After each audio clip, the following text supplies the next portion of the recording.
What's up, you guys? Today we are going through part of the vulnerability research module on TryHackMe, starting with Vulnerabilities 101, then leading into some manual exploitation. So let's get into it. And if you guys don't know what TryHackMe is, let me tell you. TryHackMe is designed to elevate your cybersecurity skills through real-world technical training that caters to all levels of expertise. Whether you're just embarking on your cybersecurity or a seasoned professional looking to expand your knowledge, TryHackMe offers a comprehensive suite of resources to support your career every step of the way. The platform's guided hands-on approach ensures that learners can engage with cybersecurity concepts in a practical and interactive way. From foundational lessons for beginners to advanced scenarios for aspiring incident responders, TryHackMe provides the tools and guidance necessary to excel in the field of cybersecurity. With its diverse learning paths and challenges, the platform is committed to helping users achieve their professional goals and stay ahead of the ever-evolving cyber landscape. Here we have Vulnerabilities 101. Understand the flaws of an application and apply your researching skills on some vulnerability databases. Introduction. Cybersecurity is a big business for the modern day world. The hacks that we hear about in newspapers are from exploiting vulnerabilities. In this room, we're going to explain exactly what a vulnerability is, the type of vulnerabilities, and how we can exploit these for success in our penetration testing endeavors. An enormous part of penetration testing is knowing the skills and resources for whatever situation you face.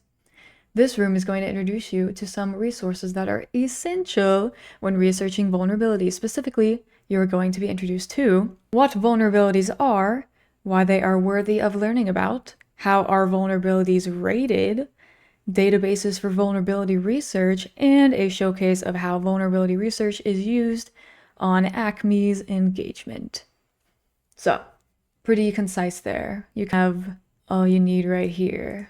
And why they are worthy of learning about, you will soon see. But spoiler alert, you cannot exploit things without vulnerabilities. So if you want to be exploiting stuff as a pen tester, you need to know vulnerabilities. It says, a vulnerability in cybersecurity is defined as a weakness or flaw in the design, implementation, or behaviors of a system or application. An attacker can exploit these weaknesses to gain access to unauthorized info or perform unauthorized actions. For example, NIST defines a vulnerability as weakness in an information system, system security procedures, internal controls, or implementation that could be exploited or triggered by a threat source. So, here's a chart. Vulnerability, description. You have operating system, misconfiguration, weaker default creds, application logic, human factor. So like operating system, they're found within the operating system. Misconfiguration, incorrectly configured application or service, default or weak credentials, self-explanatory. Make sure you follow good password hygiene, as they say when making your passwords, and change default creds, please. You have application logic, poorly designed applications, poorly implemented authentication mechanisms, and human factor, which deal with human behavior, which humans are the #1 vulnerability in cybersecurity, as they say. So humans are a pretty big vulnerability. So it says an attacker has been able to upgrade the permissions of their system account from user to admin. What type of vulnerability is this? Operating system, system account, users, admin, permissions, upgrading, keywords. You managed to bypass a login panel using cookies to authenticate. What type of vulnerability is this? Application logic. Because application logic, poorly designed applications, poorly implemented authentication mechanisms.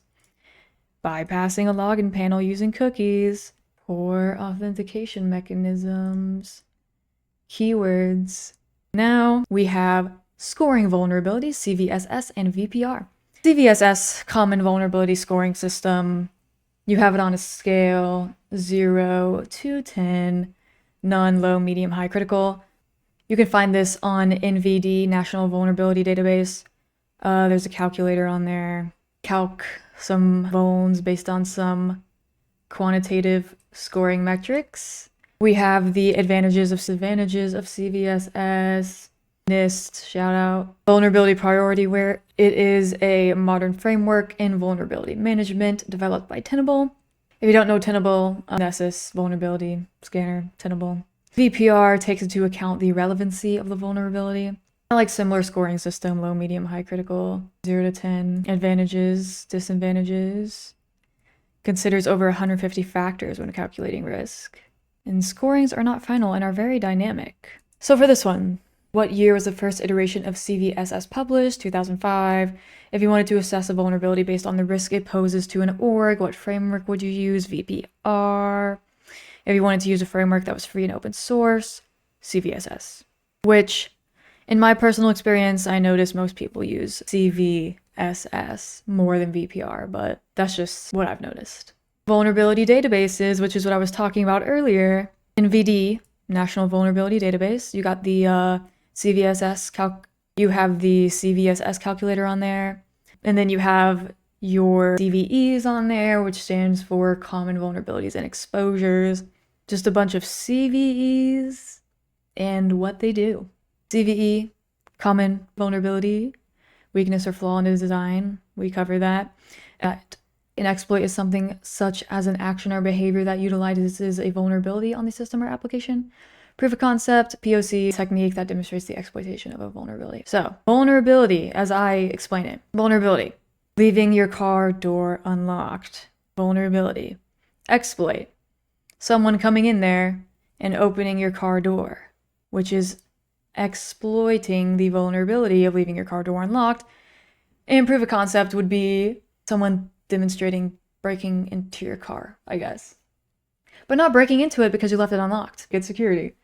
Oh yeah, that's just kind of how I like to explain it.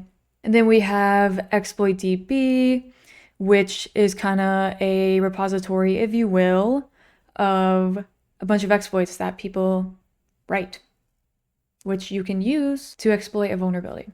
And these are all POCs, so proof of concepts. It has the code, read through the code, download the code, use the code, and things like that. So, using NVD, how many CVEs were published in July 2021? 154, who is the author of exploitDB OffSec. Okay, finding a vulnerability.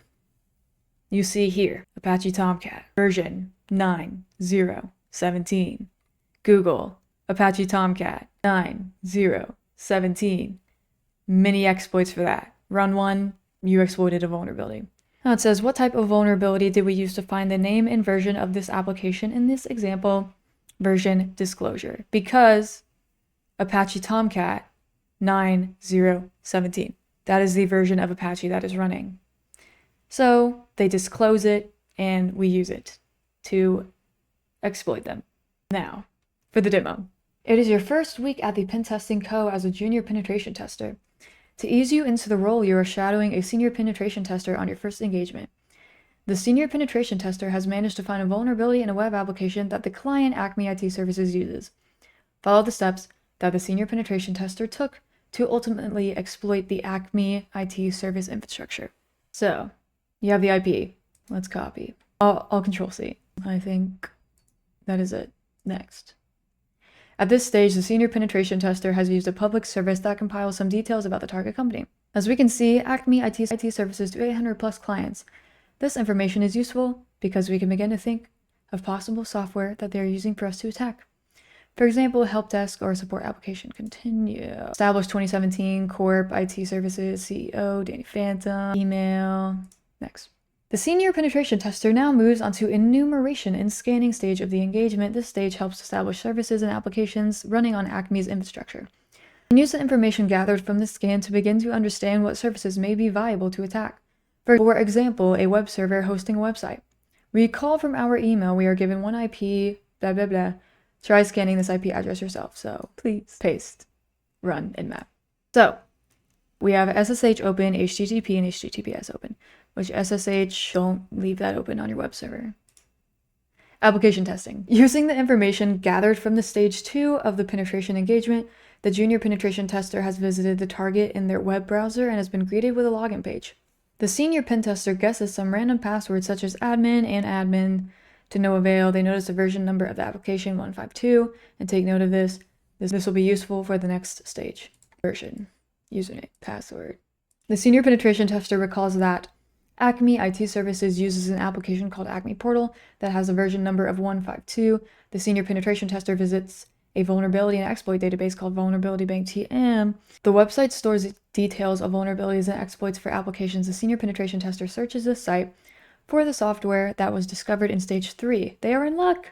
They use one vulnerability listed for that application in version remote code execution, or RCE.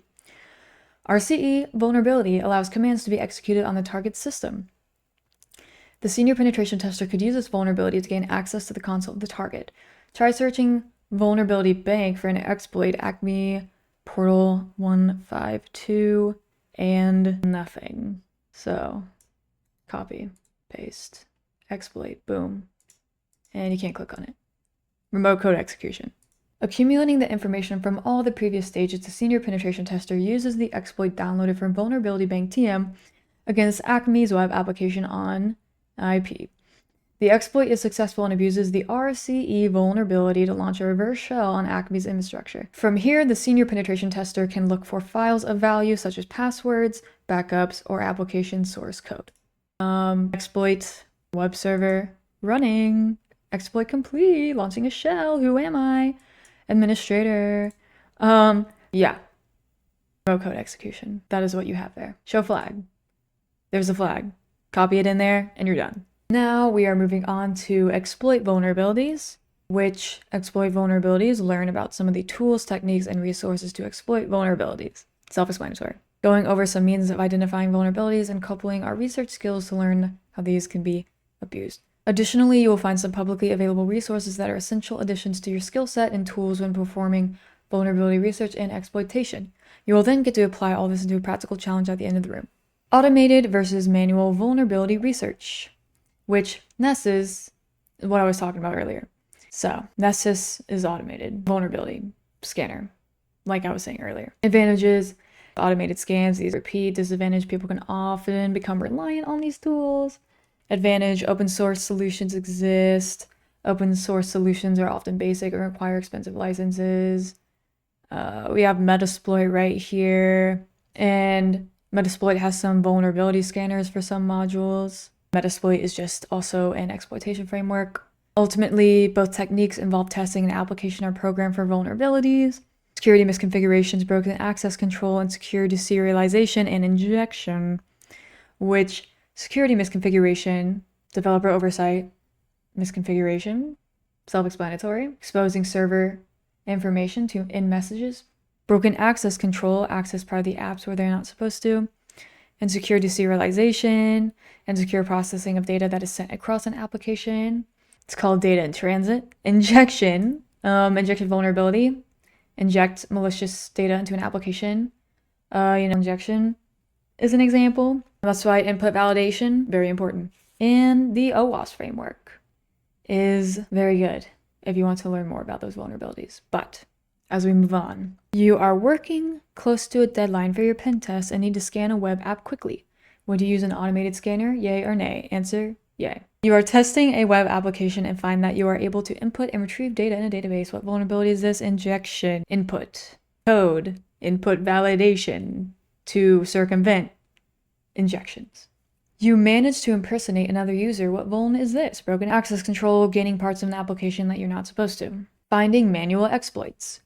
We have Rapid7, which is a vulnerability research database. Or as the picture says, vulnerability and exploit database. Yeah. When you look up an exploit on here, it has the Metasploit module and the commands you run to successfully exploit the vulnerability. And you have GitHub. People post a lot of exploits on GitHub. Just make sure you read them because you don't know what they do, and it's open source and it's GitHub. So make sure you thoroughly look through the code. If you're putting code like this on GitHub, make sure you accidentally don't share any private keys.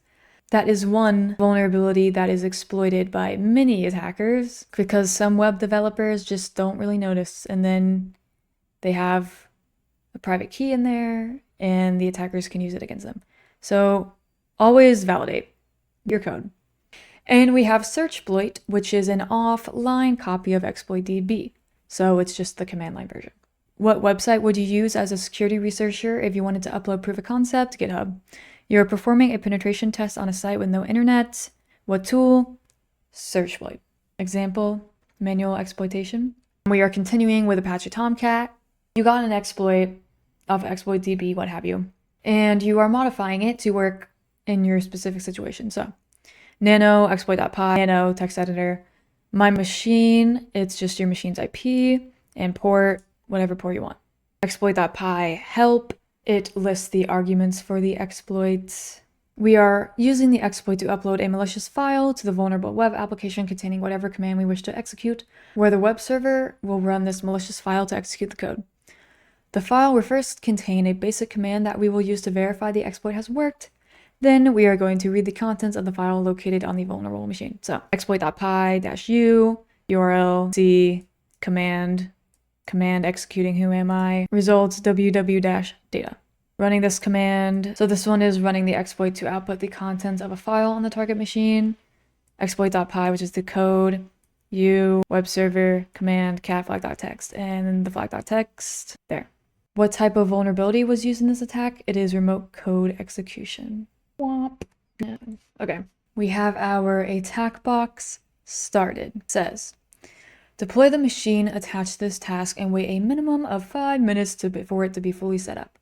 After 5 minutes, visit the web server running on the machine by navigating to the IP in the browser of the device connected to the THM network, your own attack box. So, welcome to CMNatics Bookstore. Latest books, C# in a nutshell, C++, quick syntax reference, Android Studio books, but what we are looking for is the version number, which, let me move my face for a second. I'm on the other side. But the version number you see down here, online bookstore, version 1.0. And it just takes you to the website. But you see, online bookstore, version 1.0. Can we copy? It copies everything? Okay. Online bookstore 1.0, unauthenticated remote code execution, exploit.db. So, we are on exploit database. Online bookstore 1.0, unauthenticated remote code execution. Author Tiberius, shout out, dude is a G. And super nice, but that's besides the point. Written by Tiberius. You can view the code. Web shell. So yeah, that's just getting a shell. And for exploit.db, you have the author Tiberius, type, web apps, platform, PHP, data uploaded, verify, download, view raw. Yeah, we have the exploit, and we know what exploit we're going to use. A way you can also do this is doing the same thing, but online. So, yeah. Which, let me expand. As you can see, unauthenticated remote code execution, finish that sentence. Yeah, is the Python code that you would be downloading from exploit.db, but you just have it here. So, we have the exploit, online and offline. Now, we need to download it and run it. Download. Okay, there we go. Now that we have downloaded it, we can run it. Malicious PHP code, which seems pretty common. Okay. Now, the command to execute, since we did not have to edit anything, is this. Python 4787.py http 10.46.176. So, do you wish to launch a shell here? Yes, and we have a shell. So we go, who am I? W-data. So we have a shell in the web server. So we do ls, there's flag.tat, flag, it doesn't tab, cat.txt, and boom, THM bookkeeping. So that is remote code execution and how you would exploit a vulnerability by just looking at a web application and researching a vulnerability to be exploited. So that is how you would gain a shell on a web server via remote code execution. And that exploited the application version that was running, which was online bookstore version 1.0. Thanks TryHackMe for having me on, letting me do a little demo of exploiting vulnerabilities manually. And I will see you in the next video.